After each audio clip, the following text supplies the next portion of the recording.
I want your advice on Comfortmaker furnace problems. Comfortmaker furnaces may be cheap, but most people are not comfortable with the ongoing furnace repairs. So what are some of the problems Comfortmaker furnaces have?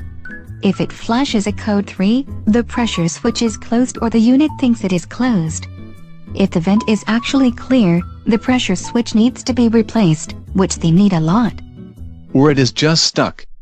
It could be something as complicated as a bad heat exchanger or blocked flue pipe. If replacing the pressure switch does not fix that error, you want a professional to look at it. That's usually the last step. My asking you came first. A slow green flash means it is operating normally, whereas a solid red light means the control system has failed. The first thing I tried to fix that is turn it all off and back on, basically rebooting the control board. I think 4 red flashes means the limit switch is open, but I'd have to check the manual on that. I get the feeling it is flashing at me in Morse code, due to all the problems it has, but without the manual I have no idea what it means. Unless it is gremlins. No, but a bad replacement part may be to blame.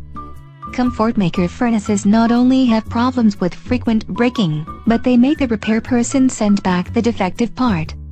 They want to make sure the guy actually replaced the limit switch or motor before they reimburse him for the warranty work. You're assuming they recondition the parts and send them on to the next person. That adds to his time and overhead costs, raising your costs for warranty work, while meaning the new-to-you part is not so good. Okay, that's not so hot. The heat exchangers in their furnaces do not do too hot, often lasting just 3 or 4 years. A lot of furnace manufacturers have a lifetime warranty on that. And a lot of others have a 10-year warranty on that, which is probably the lifetime of some of the cheaper units. How can I tell if the heat exchanger is broken? If you see cracks that let light and gas through, turn off the furnace and call in a repair person.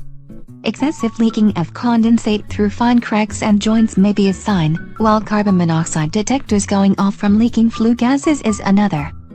If the carbon monoxide detector is going off, I'll turn the furnace off anyway. Still better than 911.